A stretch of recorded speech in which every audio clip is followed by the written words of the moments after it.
Okay, so what we were doing, we were doing some rearrangements. Good afternoon, Ankit. Okay, so चलो आज start करते हैं. आज हम लोग कुछ एसएससी के पैटर्न वाले भी देखेंगे. लाइक दिस क्वेश्चंस इस तरीके से मिलते हैं आपको एग्जाम में.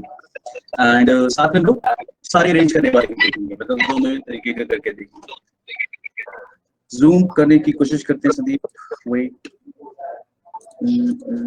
With fine.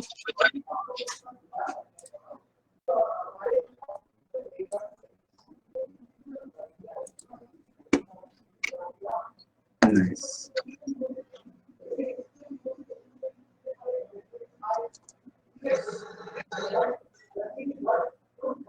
So we were through with this one.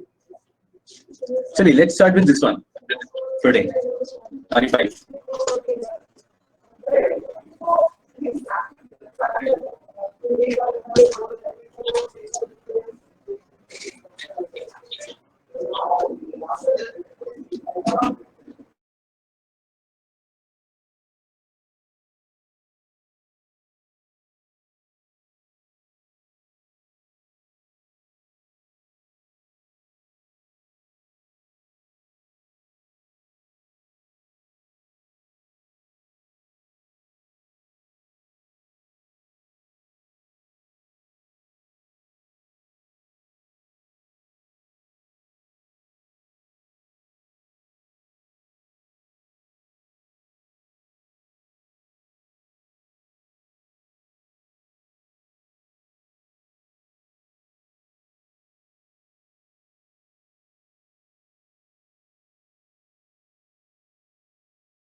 Sir बहुत स्टोरी है फिर उसका। ओके, मतलब उसे पता था एग्जैक्ट में, मतलब where how he is going to kick the ball और it will hit a certain point, ऐसा।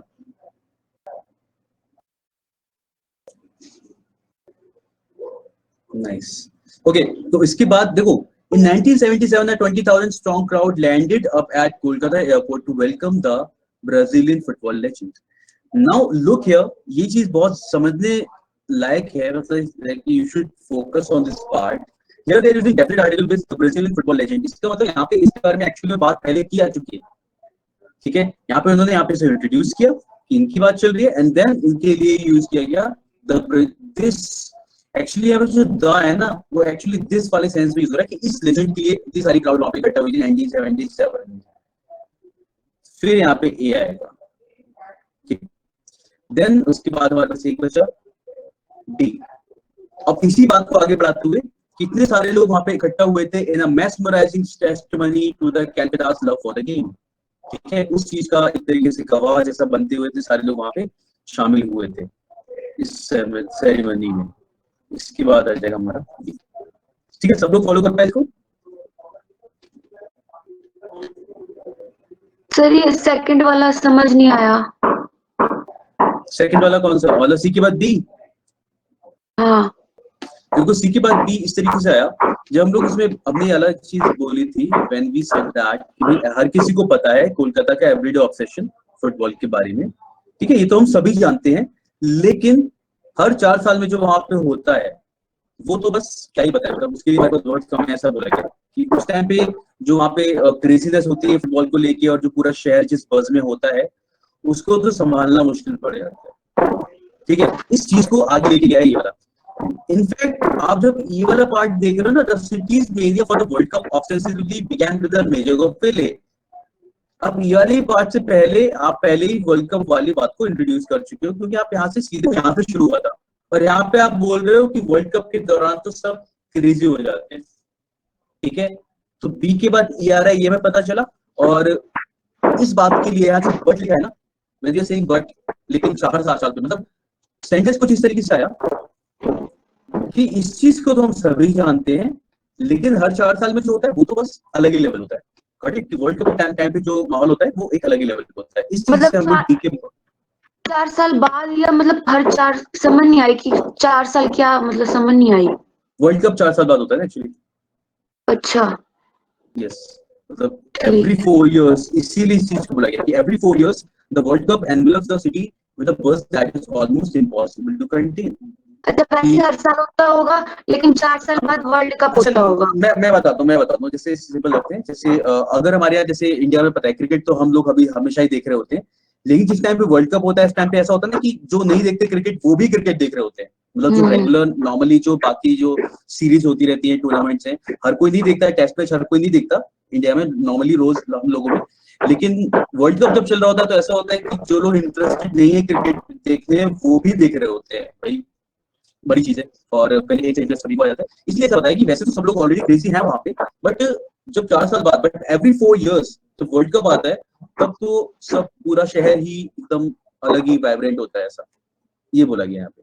और इसी बात को आगे बताया गया इस बारे में कि ये जो वर्ल्ड कप की क्रेजी है, जो मीडिया है सिटी का, ये यहाँ से शुरू हुआ था जब लोग पेले की तरफ आकर्षित हुए, पेले का गेम देख के। और 1977 में इतने सारे लोग 20,000 पीपल वो वहां पे इकट्ठा हुए थे कोलकाता के एयरपोर्ट के बाहर एक मेस्मराइजिंग सेरेमनी में, कलकत्ता के मतलब लव गेम की तरफ अपने प्यार को दिखाने के लिए इस टाइप का, गॉट इट, मतलब इस तरीके से उसका सबूत देने के लिए। क्लियर हुआ हिमांशी, समझ में आ गया? यस, ये 1977 में ये पहले आया था। यस 1977 में पहले आया था। देखो यहाँ पे हम लोगों ने इस वाले सेंटेंस में हमने एक्सप्लेन किया कि the city's media for the world Cup began with the magic of Pele, यहाँ से शुरू हुआ था। पहले हमने ये वाला बताया कि city goes crazy during the time of world cup, और ये जो क्रेजीनेस है, जो मीडिया है, ये स्टार्ट हुआ था पेले के साथ में। मतलब पेले को जब पेले वाज द राइजिंग स्टार उस टाइम पे, और उस टाइम पे देखने के बाद लोग पीपल वर लाइक वेरी क्या बोले उससे मंत्रमुग्ध हो गए थे बिल्कुल, दे वर वेरी हैप्पी ऐसा। और फिर 1977 में हो गए थे। या ऐसा ही, तो 1977 में इतने सारे लोग इकट्ठा हुए थे जब ये came to god of football, या exactly I know god of football is like Sachin की तरह ही ना, इस तरीके से। याद है देयर वाज अ टाइम जब ये बोलते थे कि वैसे इंडिया का क्रिकेट की तरफ उतना इंटरेस्ट नहीं था, but when in 83 India one the world cup, तब से लोग क्रेजी हो गए क्रिकेट के बारे में। मतलब उससे पहले ठीक है, चलता है, सब लोग दुनिया में अपने जीवन नॉर्मल जी रहे हैं, लेकिन 83 में when India one the world cup, उसके बाद वो क्रिकेट के लिए क्रेजी होना शुरू हो गया, इसकी तरफ ध्यान दिया होगा बहुत ज्यादा। वैसा ही समझ लो इसे, ठीक है। तो ऐसा ही था कि 1977 में when he came to India, उसके बाद 20,000 people they gathered where at the Kolkata airport to welcome this person, and बस in a mesmerizing testimony to the Calcutta's love for the game। एक तरीके से कैलकाता का जो प्यार है इस गेम के लिए, उसको उसके गवाह बने थे सारे लोग। टेस्टिमोनी क्या होता है सर? टेस्टिमनी बेसिकली क्या होता है, जहाँ पे आप ऐसे बोलते हैं ना कि यू गिव योर, जहाँ पे बोलते हैं हम लोग अपनी किसी भी चीज के बारे में फीडबैक, हाँ वैसे फीडबैक होता है, लेकिन यहाँ पे हम लोग फीडबैक वाले सेंस में यूज नहीं करेंगे। यहाँ पे ऐसा होता है ना कि इतने सारे लोग गवाह बने थे, न्यूज़पेपर में लिखा होता है 20,000 लोग गवाह बने इस बड़ी सेरेमनी के, या फिर कहीं पे 40,000 लोग इकट्ठे हुए तो 40,000 लोग गवाह बने इस बहुत ही बड़े समारोह के, उस सेंस में बोला गया है टेस्टिमनी। देवर, अब यहाँ पे वैसे हम टेस्टिमनी बोलते हैं कि आप किसी चीज के बारे में, if you have whatever your experience, आप अपने एक्सपीरियंस शेयर करते हो, उसे बोला जाता है टेस्टिमनी, ठीक है।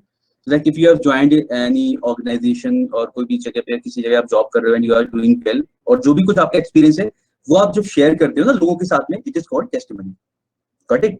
तो इसका मतलब है कि ना मेस्मराइजिंग, एकदम मंत्रमुग्ध करने वाली टेस्टिमनी, इतना बड़े जश्न का माहौल था वहां पे, 20,000 लोग गवाह बने थे उस जश्न के। This is what we are saying here, correct Himanshi. Testimony का मतलब क्या है यहाँ पे?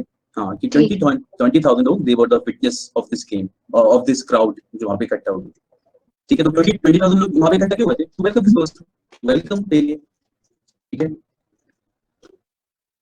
चलिए, ठीक है। तो सर ये जो लेजेंड है, इसके बाद जैसे कोमा लगा हुआ तभी ये आया, लेजेंड के बाद कोमा लगा हुआ होगा या फुल स्टॉप लगा होगा, या नहीं, वहां पे कुछ भी लगा होगा। देखो यहाँ पे होता है ना कि यहाँ पे हम इस चीज की तरफ ध्यान नहीं देते, ठीक है।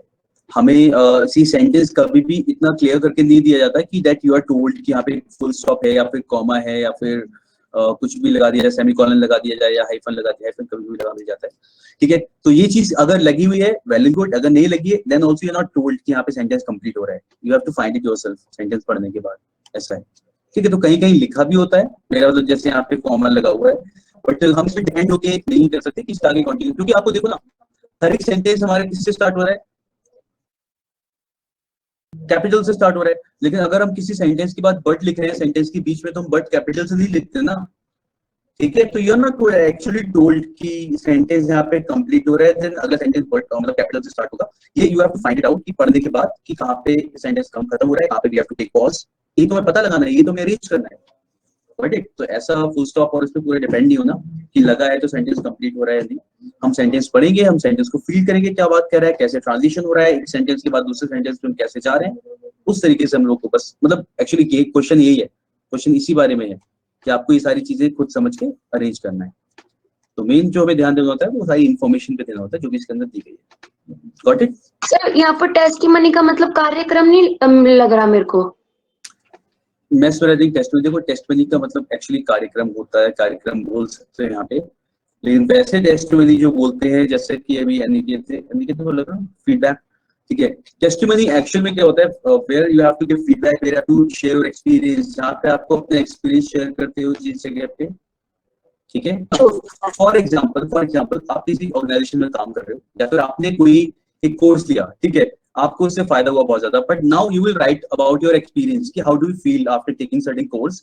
और बहुत सारे लोग आप देखते हो ना, लोग अपनी इन्फॉर्मेशन लिखते हैं कि मैंने ये कोर्स पढ़ा एंड उसके बाद मेरे को इतना फायदा हुआ, आप उसकी साइट पे लिखते हो, उसे टेस्टिमनी बोला जाता है कि आपका एक्सपीरियंस कैसा रहा। वो एक्सपीरियंस देने के बाद, पढ़ने के बाद आप फीडबैक अपना शेयर करते हो, विच इज कॉल्ड टेस्टिमनी, ठीक है। हाँ, सक्सेसफुल पर्सन का भी हो सकता है, किसी ऑर्गेनाइजेशन के जो मेंबर्स हैं वो अपना जो फीडबैक शेयर करते हैं, अपना एक्सपीरियंस शेयर करते हैं उसके सर्टेन ऑर्गेनाइजेशन के बारे में, किसी प्रोडक्ट के बारे में, किसी सर्विसेज के बारे में, उस चीज को टेस्टिमनी बोलते हैं। और यहाँ पे टेस्टिमनी का मतलब एक्चुअल में यही है कि इस सारी चीजों की ये लोग गवाह बने, ठीक है, एक्सपीरियंस किया ना उन्होंने बहुत अच्छा वहां पे, मेस्मराइजिंग टेस्टिमनी, यानी कि उन्होंने कुछ एक्सपीरियंस किया जिसे वो आगे शेयर कर सकते हैं, उस चीज को यहाँ पे टेस्टिमनी बोला गया। Got it? ठीक है, यहाँ पे आप अगर आप चाहो तो यहाँ पे सेरेमनी भी बोल सकते हो, इट्स फाइन, वैसा ही समझ लो, ठीक है, कि सेरेमनी वाले सेंस में भी है तो भी चलेगा, ऐसा है। तो टेस्ट, क्योंकि हमेशा हम वर्ड को, जब कोई भी वर्ड लिख रहे होते हैं तो जरूरी नहीं होता कि जो डिक्शनरी में सेम मीनिंग उसका वही मीनिंग वहां पे निकले, इसीलिए देखा होगा ना आपने, when you do passages, passage में कई बार आपसे आपके पास वो आते हैं सिनोनिम एंटोनिम्स, तो आपसे बोला जाता है कि सेंटेंस में इसका जो मीनिंग है, मतलब पैसेज में जो वर्ड का मीनिंग है उसके अकॉर्डिंग इसका सिनोनिम क्या होगा। वैसे अगर हम किसी वर्ड को देखेंगे उसका मीनिंग कुछ और हो सकता है, ठीक है। जैसे फॉर एग्जांपल, जैसे if I have to write sharp, sharp का एंटोनिम क्या होगा? ब्लंट। है ना, शार्प का एंटोनिम होता है ब्लंट, हमें पता है ये वाली चीज। लेकिन सेंटेंस में अगर बोला जाए शार्प माइंड, अब इसका एंटोनिम ब्लंट नहीं होगा, तो उसमें पूछ रहेगा बताओ कि सेंटेंस में, मतलब पैसेज में आपने जिस तरीके से शार्प यूज किया है उस हिसाब से उसका क्या होगा एंटोनिम। तो यहाँ पे शार्प नहीं लगाएंगे हम, क्या लगा देंगे अब? वीक। शॉर्प माइंड के अपोजिट क्या हो सकता है? कुछ वीक नहीं। माइंड। वीक, वीक से अच्छा वर्ड होगा, वी कैन से डल, है ना, डल बोल सकते हैं। माइंड की अगर हम बात करें, मतलब लाइक नॉट सो ब्राइट, उस सेंस में बोल रहा है ना मैं, ठीक है। Meaning of words changes according to sentences, Hindi दिए तो हमें सबको पता है ना कि meaning of word changes according to sentence. Dumb बोल सकते हैं, डल बोल सकते हैं, यस डम्ब बोल सकते हैं, ठीक है, you can use these words. तो ऐसा है। वैसे ही टेस्टिमोनी का मतलब अगर हम सीधे देख रहे हैं कि फीडबैक देना और एक्सपीरियंस शेयर करना, तो बेसिकली आप यहाँ पे वर्ड यूज कर सकते हो, which I will say you can use experience in a mesmerising experience, ठीक है, या फिर मेस्मराइजिंग विटनेस, विटनेस के लिए कुछ वर्ड नहीं है, कोई भी चीज, to the calculus तो methodology। यहाँ पर टू की जगह फोर नहीं आएगा फिर उस सेंस में, किस सेंस में? कि नहीं, अगर मत देखो एक और वो चीज, इकट्ठा हुए कलकत्ता लव के लिए उस टेस्टिनोमी में। I got your point, लेकिन there are certain words जिनके साथ you have to use certain prepositions। सारा रीडिंग का जो खेल है ना, when I say you have to read, ठीक है, read carefully। और जब हम कहते हैं रीडिंग करो तो उसमें यही मतलब होता है कि you have to find out कि हर एक शब्द के साथ में कौन सा preposition आना चाहिए, ठीक है।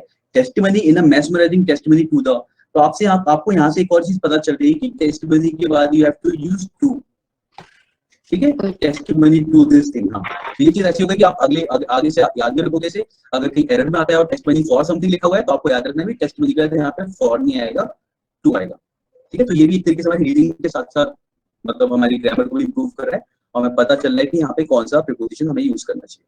Got it? ठीक है, ठीक है, तो समझ में आ गया ना। मेन चीज होता है कि आप सेंटेंस पढ़ो, और कई बार क्या होता है कि हमें एक एक चीज जरूरी है कि क्लियरली समझ में आ रही हो, ठीक है, हम मान लेते हैं चलो एक बार, क्योंकि यहाँ पे तो हम लोग पूरा डिस्कस कर रहे हैं आराम से, तो हमें समझ में आ रहा है। But there are certain points, कुछ ना कुछ पॉइंट जैसे होते ही हैं जो आपको अरेंज करने में हेल्प करते हैं, ठीक है। जब भी एक जैसी बात कहीं पे चीज आ रही होगी ना, उन पे तो ध्यान देना ही होता है कि सेंटेंस हो सकता है साथ में आ रहे होंगे। मेन चीज होती है बस ध्यान लगाना है कि पहले कौन सा आएगा, ये चीज है। अब यहाँ पे फुटबॉल लेजेंड की बात की, यहाँ पे पहले को इंट्रोड्यूस किया गया, इन दोनों सेंटेंस को पढ़ के आपको पता लगाना है कि किसको बात, कौन सी बात पहले की गई होगी। ये सारा खेल है बस इसमें। ठीक है, चलिए आगे बढ़े।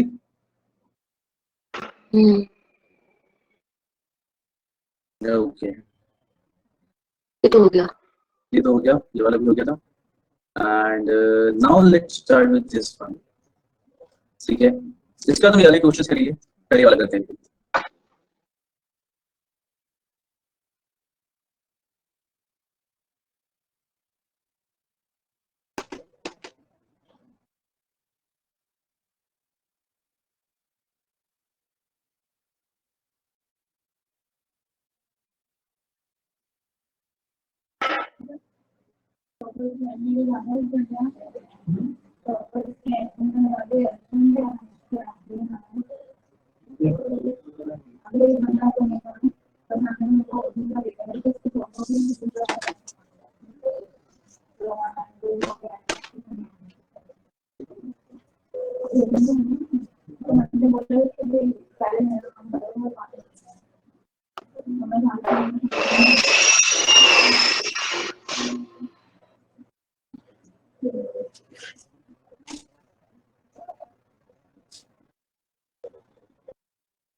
रीड ऑल द लग रहा है,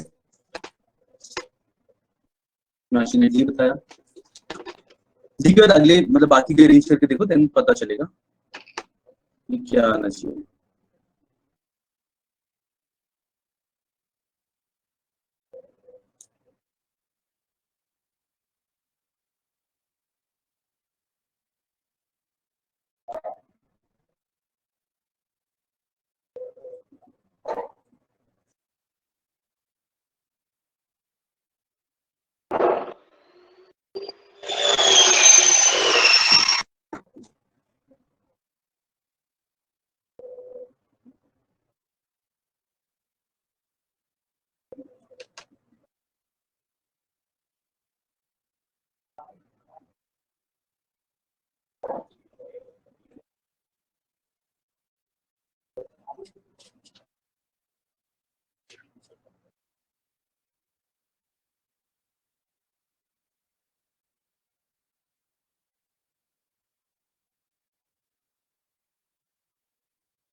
डी ई बी सब एक जैसे हैं।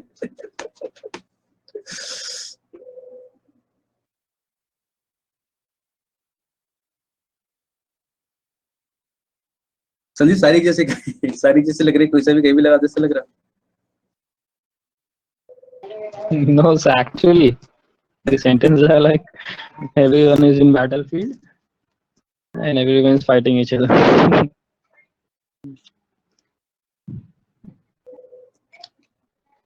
देखो, हमें हमेशा क्या करना होता है, सेंटेंसेस में भी we have to find the link. और पहला कौन सा लग रहा है, सिर्फ एफ फर्स्ट की लास्ट। अरे ये तो खेले एफ फर्स्ट की लास्ट है। हिमांशी ने तो पहले लगाया है और रिया ने तो पहले पूरा ही अरेंज करके भेज दिया। संदीप ने डी से शुरू किया, डी ई, अच्छा एफ एफ संदीप ने लास्ट लगाया है। चलो मेरे ख्याल से देखो इसमें कंफ्यूजन है, बाकी तो हो गया। चलो बाकी हो गया, तो एफ को देखते हैं जरा। With regard to defense, the purpose of the military is to defend the nation and be prepared to do battle with its enemy. हम इतनी सारी चीज बताने के बाद यहाँ पे हम लोग ये तो बात कर रहे हैं सेंटेंस में कैसे लड़ना है, क्या करना है, तो ये तो नहीं, आखिरी तो नहीं होगा ये तो पहले होगा। बिकॉज यहाँ पे तुम जनरलाइज एकदम जनरल बात कर रहे हैं ना कि इसके हिसाब से ये काम होना चाहिए, तो ये पहला हो जाएगा, एफ इज फर्स्ट। ठीक है, काफी सारे लोगों ने पहले लगाया, तो ये संदिग्ध पहला लगाएंगे हम लोग एफ। इसके बाद कहानी थोड़ी आसान होनी शुरू हो जाती है मेरे ख्याल से। एफ एफ वाला लगाते हो,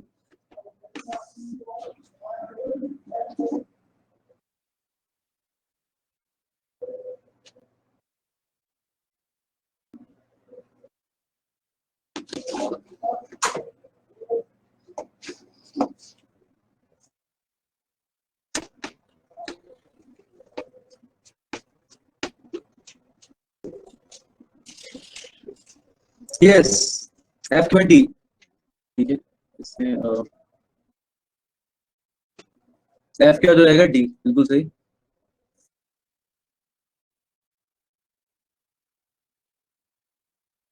With regard to defense, the purpose of the military is to defend the nation and be prepared to do battle with its enemy. So how do you battle with the enemy? Battle कैसे करते हो?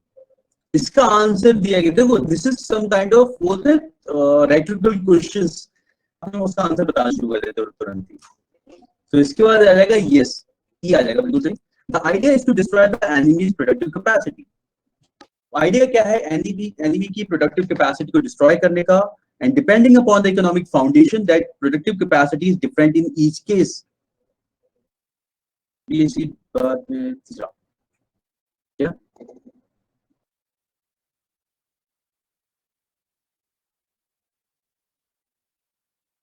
इससे बात की थी ना आपने बताया वो हिमांशी, क्या सर? वो बीएससी क्या लिखा आपने? बीएससी FFDE बाद में BEC आया। अच्छा बात की 3 बताया आपने, ओके चलिए देखते हैं। तो यस यहाँ पे तो ये चीज समझ में आ गई, the idea is to destroy the enemy productive capacity and depending upon economic foundation जो प्रोडक्टिव कैपेसिटी वो हर एक केस में डिफरेंट होती है। तो बता दिया युद्ध करने का, अगर कोई भी देश युद्ध कर रहा है तो actually what is the reason, मतलब what they actually want, what is the aim. तो उनका एम होता है कि भाई जो भी प्रोडक्टिव कैपेसिटी है उसे डिस्ट्रॉय करें, देश कमजोर हो जाए। यस, तो उसके बाद नेक्स्ट क्या आएगा? यस इसके बाद आ जाएगा बी। तो अगर इन द एग्रेरियन एरा, तो एग्रेरियन एरा में एग्रेरियन मतलब we have agrarian economy है ना, एग्रीकल्चरल। yes agricultural, तो agrarian era मतलब agricultural era। तो so in the agrarian era if you need to destroy the enemy's productive capacity, what you want to do is burn his fields, burn his fields, or if you're really vicious मतलब cruel, salt them। Basically उसकी productive capacity जमीन की destroy करता है जिसको कुछ उग ही ना पाए। ठीक है, अगर सब कुछ एग्रीकल्चर पे डिपेंड कर रहा है, नहीं पहले के युद्ध ऐसे ही रहते होंगे। उसके बाद क्या आएगा? लेकिन इन द इंडस्ट्रियल एरा, लेकिन अगर इंडस्ट्रियल एरा में कुछ करना है तो क्या करना होगा? कैपेसिटी को डिस्ट्रॉय करने का मतलब है means bombing the factories which are located in the cities. ठीक है, तो उस टाइम पे क्या इंडस्ट्रियल एरा में everything depends upon the industries, you have to destroy those industries. ये आ जाएगा फिर उसके बाद में, यानी बी के बाद में A. Then comes correct now in the information era, यानी कि अभी अगर हमें ऐसा करना होगा जो कि इंफॉर्मेशन एरा चल रहा है, now in the information era destroying the enemies productive capacity means destroying the information infrastructure. बिल्कुल सही, सारे लोगों ने सही किया। और यहाँ पे आई गेस यार पहले आंसर देना किया, यस करेक्ट, बिल्कुल सही था पहले, एफडीई बीएसी बिल्कुल सही। और नेचुरली से लिखा इसका सबका सही आया मेरे ख्याल से। सब बस एफ को लेके थोड़ा सा कंफ्यूज थे सब लोग, तो और वो मेरे ख्याल से हमने क्लियर कर दिया कि एफ स्टार्टिंग आना चाहिए।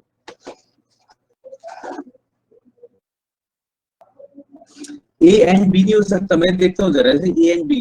देखो क्या होता है जब हम इस बात को यहाँ पे लेके आ रहे हैं ना, इस बात को हमने जहाँ पे एंड किया उसके बाद हम बात को सो से शुरू कर सकते हैं। सो से कैसे? बी तो क्या है, बी तो लेकिन है, लेकिन अगर हम ऐसा करने वाले हैं तो, लेकिन ऐसा करने वाले हैं तो नहीं। What we are saying is कि हमने पहले बताया कि एक्चुअली में युद्ध का मतलब क्या है, why we are like why we attack, why we destroy something.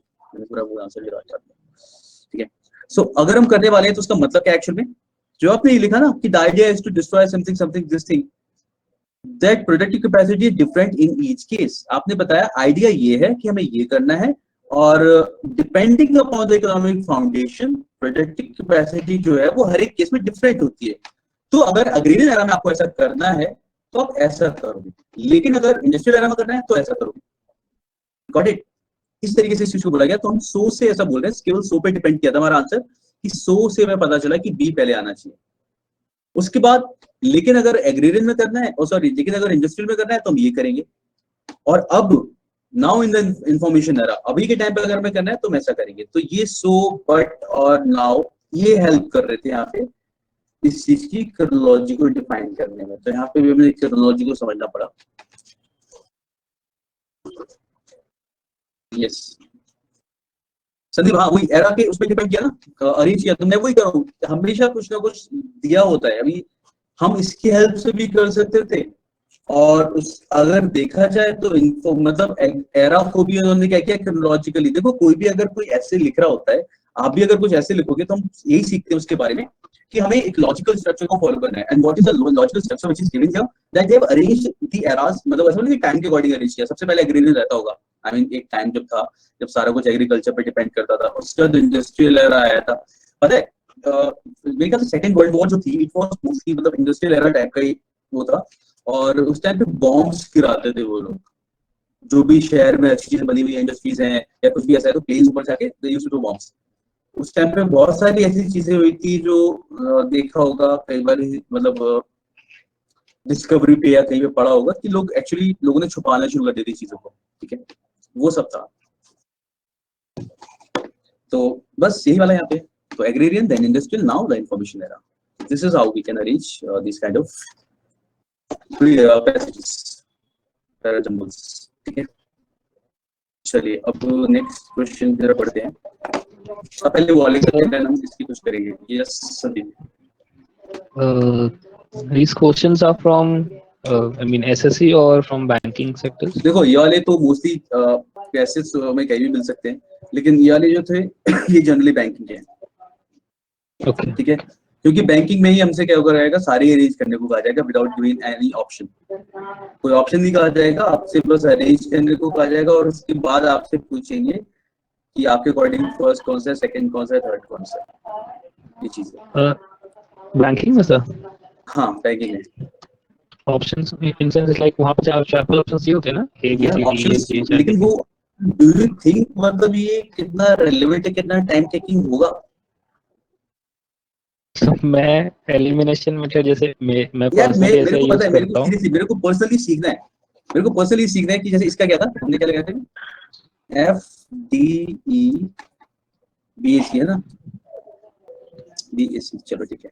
अब अगर मैं पूछता हूँ किसी से what according to use the first answer, ठीक है, फर्स्ट आंसर आपके अकॉर्डिंग, तो आंसर आपका दिया होगा पहला ए का दे रखा होगा, ए में दे रखा होगा सी, बी एफ दे रखा है मान लो, सी में दे रखा है E, D is A and E, 5 option देते हैं ना, उसके बाद दे रखा है D. None of this. None of this नहीं होता इसमें ठीक होते हैं, पता नहीं, नन ऑफ दिस दे भी सकते हैं टफ करने के लिए, लेकिन उसकी देते नहीं, उसमें दे देते हैं क्योंकि यही बहुत अच्छा कंफ्यूजिंग है, अच्छा खासा। तो अभी यहाँ पे क्या है, अच्छा यहाँ पे एलिमिनेशन कैसे लगाते हो, मतलब अगर ये पहले का दे रखा है, मतलब सेकंड का भी दे रखा है कुछ इसी तरीके से, F A D No sir, E, in context, especially in context to SSC, I was talking about as वो तो context बहुत to आसान है, SSC. वो तो वो हम करेंगे अभी, वो तो ये रहे, ये भी करेंगे हम लोग से, वो हाँ तो दे रखा है। these I am talking about people who do in banking, banking में जो लोग करते हैं वो कैसे करते हैं, अधिक कैसे होता है ये? सर अभी मैं हंस रहा हूँ। अरे नहीं पता है, जैसे कुछ लोग बताते हैं मेरे को कि दे व्हाट इट डू इज, यहाँ पे भी इसमें एलिमिनेशन लगाते हैं, एंड मैंने कभी मुझे एलिमिनेशन यहाँ पे लगाने का मतलब है टाइम वेस्ट, मतलब वेस्ट पता नहीं, लेकिन एक क्वेश्चन में कम से कम 10 मिनट लग जाएंगे इसमें, कि how we are going to, मतलब ये तो बिल्कुल कैसा सा गेम है ये, यहाँ पे एलिमिनेशन करना। फर्स्ट में तुम देखोगे पता है क्या होगा इसमें, फर्स्ट कौन सा नहीं हो सकता तुम ये देखोगे बस इसमें, C B E A T, C B A, इसमें क्या नहीं है, इसमें डी नहीं लिखा हमने, तो तुम श्योर हो जाओगे डी पहला तो हो नहीं सकता, बस इससे इतना पता चल सकता है हमें कि डी पहला नहीं है। ठीक है, और अगर यहाँ से क्या पता चल जाएगा, सेकंड मुझे यही नहीं समझ आया, ये आपने क्या लिखा है, ए सी एफ, मतलब ये यहाँ पे अलग लेवल की प्रॉब्लम है। ये मैंने क्यों इतना बताया कि ये ऑप्शन वो होते हैं ना कि पहला आपको पहला मार्क करना है कि दूसरा चीज, ये बोल सर ए, फिर ये पूरा लिखा होता है ना, ए बी डी ई पूरा लिखा होता है, ये ए यहाँ से सी ऐसे नहीं समझ आया। मैंने ऐसे लिखा है, बस ये ऑप्शन है आपको पता लगाना, क्योंकि 5 ऑप्शन आते हैं बैंकिंग वाले एग्जाम में। अच्छा हाँ, ठीक तो है, मैंने ठीक केवल है। हाँ मैंने ए वो लिखा है, मैंने आंसर्स लिखे ये वाले, अच्छा, पहला वाला मतलब पहला बताना है कौन ठीक सा है, है, बताओ कौन सा है, ठीक है। तो हाँ अभी जो ठीक। सेकंड पता लगाना है, सेकंड वैसे आंसर डी है हमारा, आपको आंसर ऐसे मार्क करने होते हैं वहाँ पे कि डी होगा हमारा, आपने रीच कर लिया, आपकी जगह सेकंड कौन सा है, आपने सेकंड डी है, तो डी मार्क कर दोगे, ठीक है।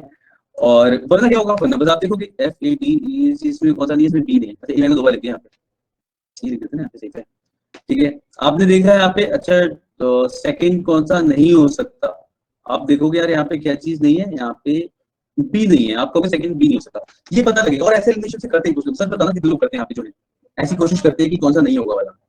Yes sir, SSC का sir means I mean only 4 SSC different का line तो sentences रहते हैं ना, so एसएससी का I तो doing that. एसएससी का तो मैं खुद ही बताता हूँ कि ऑप्शन से किया जाता है। प्रियंका बताओ कैसे होता है, मेरे को अच्छा समझाना। प्रियंका बात कर सकते हैं इसमें, मेरे को बताओ कि कैसे, मतलब आगे कैसे बढ़ते हैं, प्रोसीड कैसे करते हैं, टाइम बहुत ज्यादा नहीं लगता इसमें। बट जब नहीं आ रहा है तो we have no other option than trying rather than leaving the question. rather than leaving the question अभी शो में टाइप करते हैं ऐसा वाला ही। हाँ सर, वी ट्राई टू बोलते ना सीक्वेंस फर्स्ट सेकंड थर्ड और फिर जो ऑप्शन मैच हो गया वी प्रोसीड विद दैट। और टाइम टिकिंग से तो छोड़ दे इसको, आगे बाकी क्वेश्चन देखो। ऐसा लगता है कि 25 क्वेश्चन बच्चे उनको करो पहले। Like I am appearing for SSC तो मेरे पास 4 ऑप्शंस हैं। और इसी की पता है मेरे क्लास में कराने का ऐसे होता है कि मैं अगर एसएससी में भी है ना, मतलब ऐसे हम कोशिश तो पता है ये वाली करने वाले फाइनली एसएससी में इस तरीके से आएंगे क्वेश्चंस और बैंकिंग ऐसा तो मेरा ऐसा होता है कि जस्ट अरेंज करो पहला और उसके बाद you have to find out. और इसीलिए कोशिश करो जब भी प्रैक्टिस कर रहे हो ना सारे अरेंज करो पहले खुद की, ठीक है। और इसलिए एक लेवल आता है ना, मैं बता रहा हूँ क्या होता है। जस्ट देखो इसमें पेयर्स बना के तो वैसे ही करते कि पेयर्स बना लिया, देखा कहाँ पे है कौन सा पेयर आ रहा है, वहां से चीजें करना आसान हो जाता है इस वाले में, एसएससी वाले में। लेकिन इसमें प्लीज गाइस मैं बता रहा हूँ पहले अरेंज करना, ठीक है, फिर उसके लिए जाना, क्योंकि एलिमिनेशन वाला पता नहीं बहुत लंबा प्रोसेस और काफी अच्छा प्रियंका हो जाता है ना कुछ हद तक कभी कभी।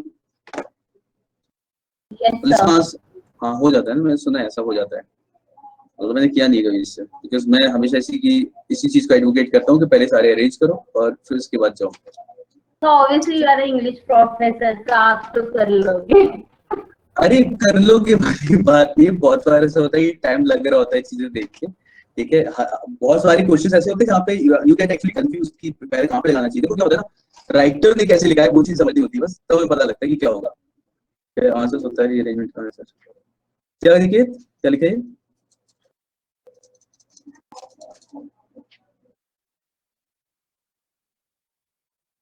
बेसिकली 4 फैक्टोरियल आंसर होता है सर, 1:2:3:4 कुछ भी हो सकता है। वैसे ही लिख रहा है, ठीक है, वही फैक्टोरियल निकाल के आंसर निकलता है ऐसे। नाइस, चलो मैं I am going to try this one, ठीक है। ऑल्दो मैं सब लोग के लिए भी बता रहा हूँ, जब भी अरेंज करना सीखोगे, अभी हम लोग कर रहे हैं ना ये सारी चीजें हम सीख चुके हैं, अरेंज करना पहले, बाद में वाली चीज यूज करेंगे हम लोग, ठीक है। ये बिल्कुल आखिरी उपाय है, don't rely on this one, क्योंकि टाइम बहुत ज्यादा लग जाता है और जितना टाइम है उतनी देर में आप अरेंज कर दोगे इसे। और हम प्रैक्टिस में अभी कुछ और क्वेश्चन कभी करके देखेंगे। चलो इससे शुरू करते हैं आज। आप वही करा दो बैंक वाले, क्योंकि बैंक वाले हो जाएंगे ना तो ये आराम से हो जाएंगे हमारे ये से। तो मुझे पता है बिल्कुल, ठीक है, लेकिन साथ में भी कर लेते हैं। मैं बैंक वाले भी कराऊंगा, देखो बैंक वाले तुमने किए इतने सारे भी क्वेश्चंस किए और भी करेंगे, कुछ वाली भी करते हैं, नेक्स्ट क्लास में भी हम करेंगे। फिर इसकी प्रैक्टिस हो जाएगी ना, उसकी तो अपने आप ही होगी। आई नो मुझे पता है, अगर मुझे वाले एसएससी वाले बच्चों से पूछ लो, अगर वो भी कहते हैं तो बैंक वाले करा नहीं दो। वो वाले उनसे पूछने की जरूरत नहीं है, तो मैं खुद ही बोल रहा हूँ, मैं तो वो वाले कराऊंगा। ये तो ऐसा है कि हम कुछ ये वाले भी करके देख लेते हैं, ऐसा है बस, ठीक है। कुछ ये वाले कर लेते हैं, देन हम वो वाले भी करेंगे। मतलब मेन मेरा फोकस, इसीलिए मैं बैच एसएससी का ले रहा हूँ बैंकिंग का, मेरा मेन फोकस होता है कि हम डायरेक्ट अरेंज करना है सबको, क्योंकि अगर एक बार अरेंज करना सीख लिया तो आप कोई सा भी क्वेश्चन कर सकते हो, ठीक है। चलिए ये वाले करते हैं भी पहले।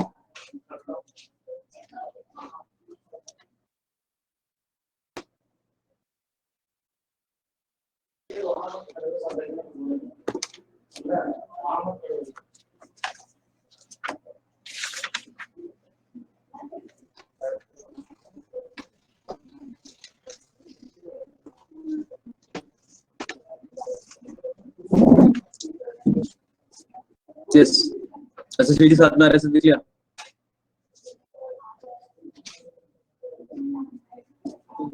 करेक्ट, 4 हो जाएगा। मानसी करते रहे वाला भी साथ में, इजी है।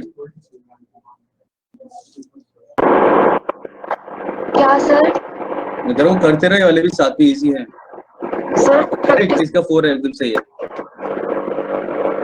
सर एक बार ऊपर तो करो, मेरे से अच्छे से पढ़ा भी नहीं गया अभी। अरे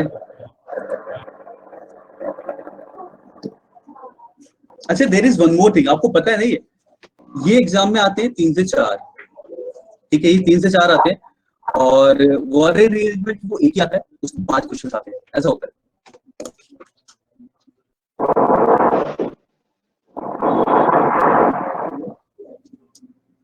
सर एक बार हिंदी मतलब आप वैसे ही बता दो अर्ली, फिर मैं आगे चली जाऊंगी। अच्छा, as the bus reached to the evening life, the traffic grew. There was no space on the road anymore. अब इसके बाद पढ़ने के बाद पता चलेगा।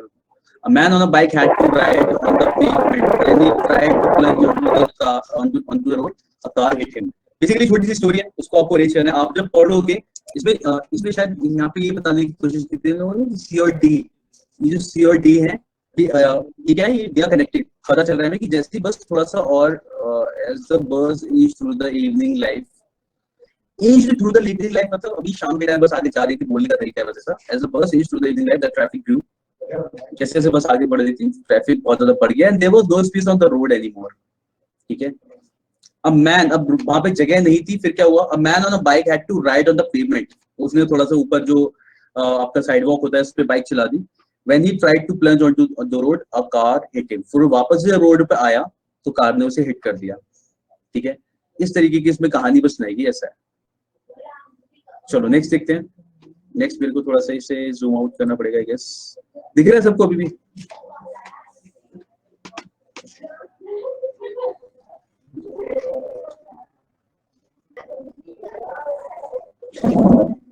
ठीक है.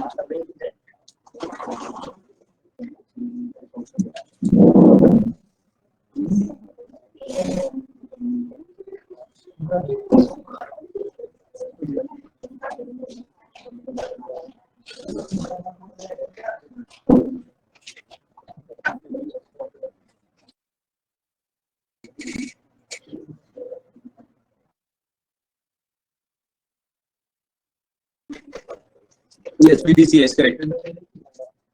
Yeah, opening a bank account can seem intimidating और मेरे ख्याल से fortunately DA आराम से कौन सा पता चला था? CA. Getting your account to point is just a matter of providing certain details and funding your account. Once the formalities are done, you are this. CA साथ में आ रहा है, पता चल रहा था. First choice correct. Yes, Sandeep.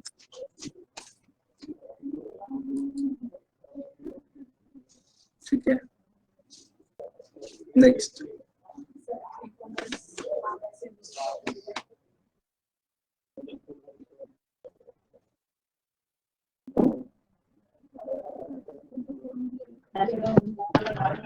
So this was a question in this thing, na? I mean, Yeah. SSC prelims का question है ये. Yes. उसी के. क्या था? 2009. Yes. 1990 के क्वेश्चन से है.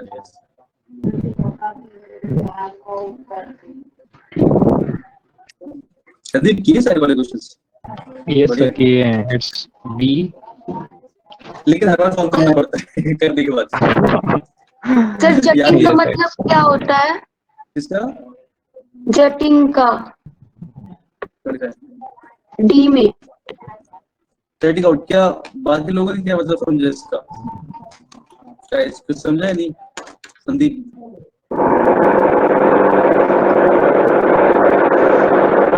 क्या was क्या था मतलब? It's like some looking down in the. BDC. Jetting out into the Lakedev Sea. The town was known as jetting out. उससे बाहर निकलता हुआ ऐसा वाला बोला गया है. Jetting out is sticking out or something. हाँ, बाहर निकलता हुआ. Third one. BDC आंसर है इसका. Yes. So इसमें it is also a noted pilgrimage site thanks to its Bhagwati Aman temple. Which was Kanyakumari is a coastal town in the state of Tamil Nadu on India's southern cape, jetting out into the Lakedev Sea. EDAC.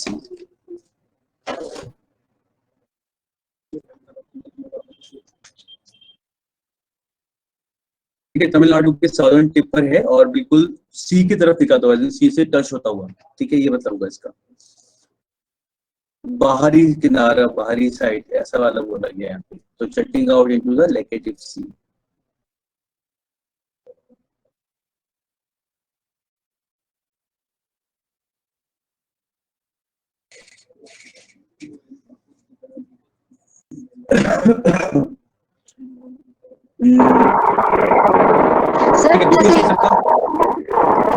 Sir ये B है.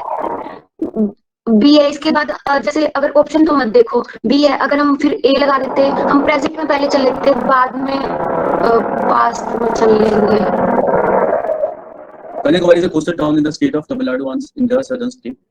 It is a popular tourist spot for watching this. पता है क्या, अगर आप ये लगा देते उसके बाद फिर आप दोबारा जब इस पे पहुंचते तो आपको पता चलता कि यहाँ पे अभी तक उस टाउन को इंट्रोड्यूस कर रहे थे, यहाँ पे कन्याकुमारी को ही, ठीक है। तो आप क्या करते, फिर आप व्हीकल से दोबारा नहीं लगाते कि यहाँ पे बात एक्चुअली कन्याकुमारी को इंट्रोड्यूस करने की चल रही है, उसके बाद आप कुछ और बात बोलना शुरू करो। राइट, अगर आप बी के बाद एक पढ़ रहे हो, आपको बी लग भी रहा है, आप वापस जब बी पढ़ोगे तो आपको पता चलेगा कि एक्चुअली बी की बात क्या चल रही है। इस तरीके से पता लगता है। क्लियर? चलिए नेक्स्ट देखिए।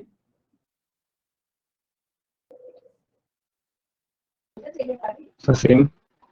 I mean, not the answer. This was also a question in SSC one. No? हाँ, मैंने वहीं से लिए क्वेश्चन आज वाले। Okay, okay.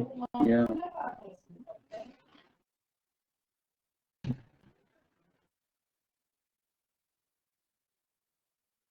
क्योंकि अभी ऐसा लगा कि मैं यहाँ पे अभी प्रीवियस ईयर की कराऊंगा, तो वैसे बस क्वेश्चन और भी थे, लेकिन मैंने थोड़ा ये वाले लेके आया था।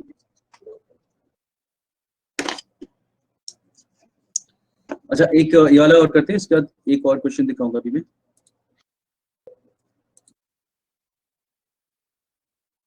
That's BADC. Yes.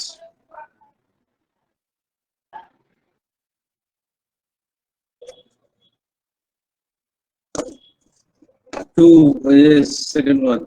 Aniket, yes.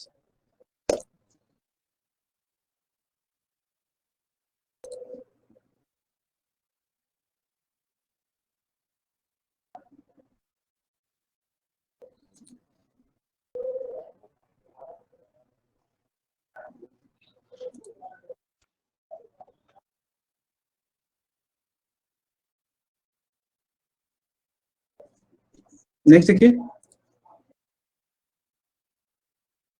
Sir एक मिनट रुक जाओ सर। ओके, बम्बल डाउन मतलब Arvind bumble down the interminable corridor, मतलब गिर गया उस वाले सेंस में, बम्बल डाउन।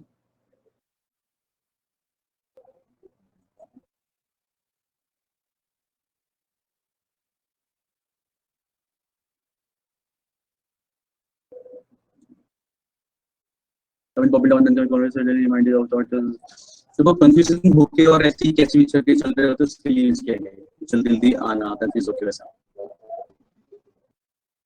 इंटरमिनेबल कॉरिडोर का मतलब क्या हुआ? इंटरमिनेबल कॉरिडोर ऐसा वाला है वो लड़खड़ा के और जल्दी से भागता हो गया। इंटरमिनेबल कॉरिडोर का मतलब ये होता है कि लाइक कभी ऐसा लग रहा था कि खत्म ही नहीं होने वाला, वो मतलब था। When Bumble down the interminable corridor, suddenly reminded of his daughter in the days after she was born. गोल। फिर आगे he would sit at the edge of her. He would sit at the edge of her mother's bed and stare into her crib. ठीक है? What is crib?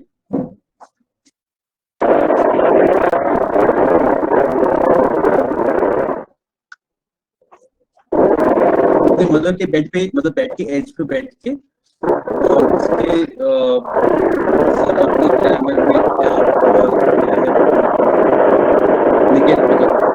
यार आवाज बहुत तेज आ रही है। अनुष्का बस वो कुछ दिक्कत हो रही है, आसपास कुछ हो रहा है। सर वो कंस्ट्रक्शन वर्क चल रहा है हमारे यहाँ। हाँ, मुझे ऐसे लग रहा था, ड्रिल और ऐसी सारी चीजों की आवाज आ रही है, मुझे लग रहा था। ओके, तो हम क्या बात कर रहे थे? यस, तो Arvind bumble down the interminable corridor, suddenly reminded of his daughter in the days after she was born. He would sit at the edge of her mother's bed and stare into her crib. उसके बाद क्या था हमारा? PATC. Some days he would imagine the world through her eyes, and he would feel in his heart how long an hour actually was. As a proportion to the fragment of his life, his daughter had seen, an hour was a vast sprawling space. ठीक है, तो यहाँ पे Arvind bumble down the interminable corridor, suddenly reminded of his daughter. और यहाँ पे ये जो बोला गया है ना सेकंड लाइन में, he would sit at the edge of her mother's bed and stare into her crib. the mother के बेड पे, मतलब इस पे बैठ के उसकी crib तो बच्चे का बेड होता है ना, छोटे बच्चे का, वहां दिखता रहता था, वो बोला गया है। Got it, Mansi?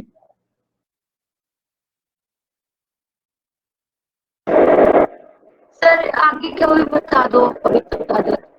आगे कहाँ पे आ गए हम लोग? PATCS।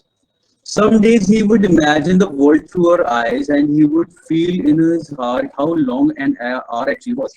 कभी-कभी वो क्या करता था, sometimes he would imagine the world through her eyes. उसकी आंखों से मतलब ऐसे ना दुनिया को देखता था and he would feel in his heart how long an hour actually was. और अपने दिल में सोच रहा कि एक hour actually कितना घंटा कितना बड़ा हो सकता था या हो सकता है ऐसा. As a proportion to the fragment of life his daughter had seen. ठीक है, as a proportion to the fragment of life his daughter had seen, an hour was a vast sprawling space. मतलब अगर proportion देखा जाए वो अपनी life में वो तो काफी टाइम जी चुका है ना वैसा वाला, और उसको अगर कंपेयर कर रहा था एज इन प्रोपोर्शन की उसकी डॉटर ने जितना टाइम देखा होगा उसके हिसाब से देखा जाए तो 1 घंटा उसके लिए तो बहुत बड़ा टाइम होगा. मतलब मे बी मतलब ये ना न्यूली बॉर्न डॉटर ऐसा वाला उसको लेके ये वाली बात बोली गई है. एंड उसके लिए 1 घंटा मेरे ख्याल से उतना बड़ा नहीं होगा जितना उस डॉटर के लिए देखा जाए कंपैरिजन में जितनी लाइफ अभी तक जी है छोटी है अभी, उसके लिए एक देखा जाए तो 1 घंटा भी बहुत लंबा टाइम हुआ ऐसा. इसी तरीके का मतलब समझा तुम लोगों ने भी या कुछ और? हर कोई अलग अलग समझ सकता है इससे वैसे. Sandeep? Yes, it was the same. ठीक है, मतलब राइटर ने कुछ ज्यादा अच्छा लिख दिया इसमें. वैसे दो सेंटेंस काफी होते हैं फर्स्ट सेंटेंस को लिखने के लिए शायद आंसर सही लगाने के लिए. हिमांशु क्लियर हुआ?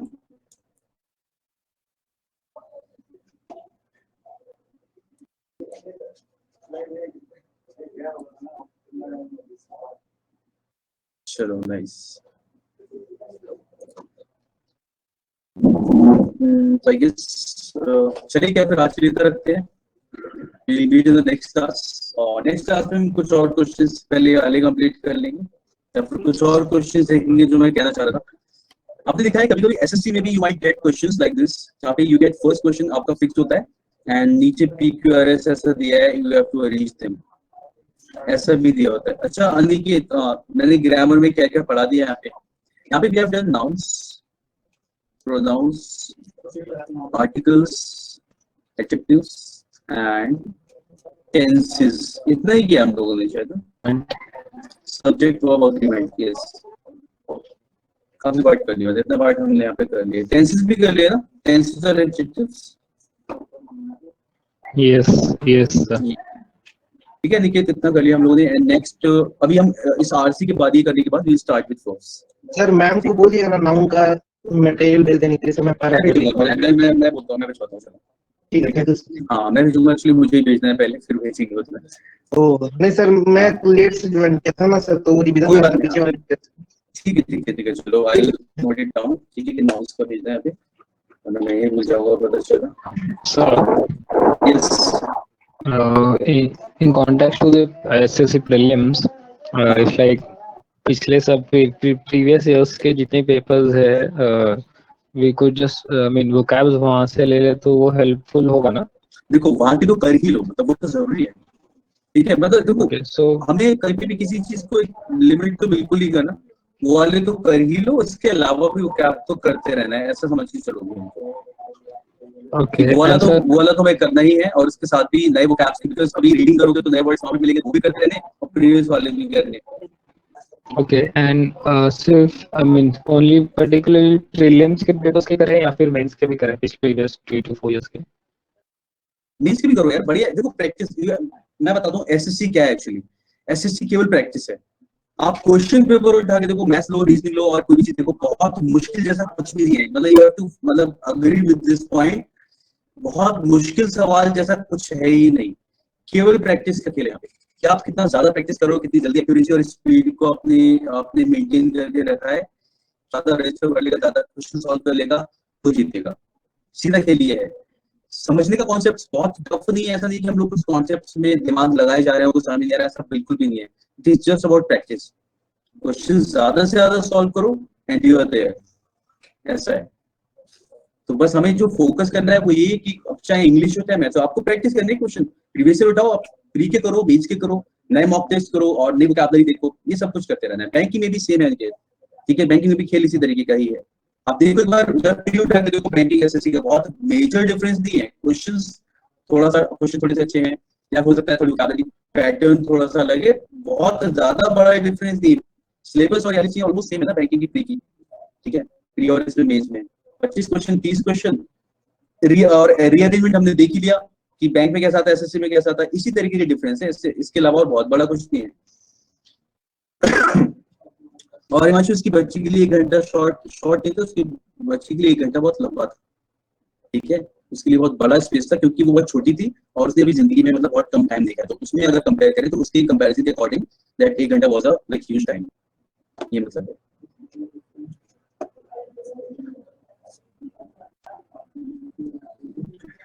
तो क्या आप कहाँ से कहने लोगों, पहले तो प्रीवियस ईयर करो सोनाक्षी, एंड उसके बाद न्यूज़पेपर अगर रीडिंग करना स्टार्ट कर दिया है तो वहां से भी आप वोकैब लो, ठीक है, डेली वर्ड्स हर जगह आते हैं, बहुत सारी एप्स में डेली वर्ड्स देते हैं, लेकिन उससे अच्छा है कि आप रीडिंग तो करनी ही है, हमें रीडिंग करनी है, तो मान के चल रहा हूँ मैं कि आप लोग रीडिंग कर रहे हो, तो जो भी टाइम आप रीडिंग को देते हो, जो भी आर्टिकल्स एडिटोरियल्स पढ़ते हो, वहां से you can take vocab, notebook बना लो जिसमें आपने वोकैब लिखी है, सबसे जरूरी चीज है।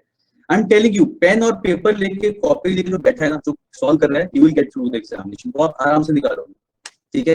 कोई भी चीज ओरली नहीं करनी, इंग्लिश भी ऐसा है कि अगर हम क्वेश्चन सॉल्व कर रहे हैं, ओरली कुछ नहीं करना, राइट इट डाउन, ठीक है, वोकैबुलरी है, लिखो, लिख के याद होता है, बहुत अच्छे से याद होता है, और आपको पता चला होगा, प्रैक्टिस का गेम है सारा।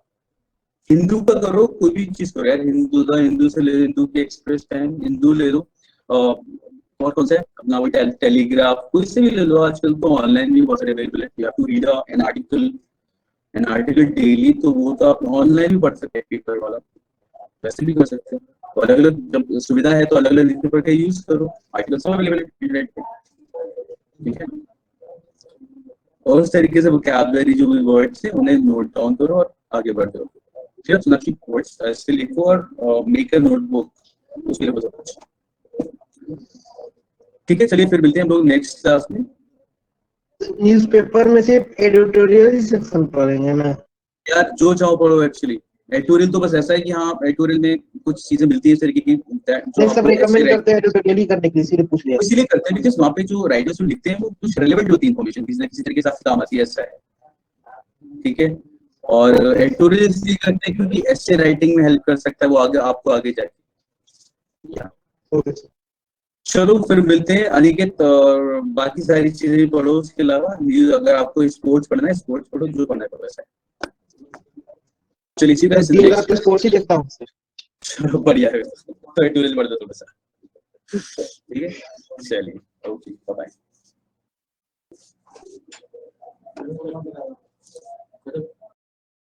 बाय।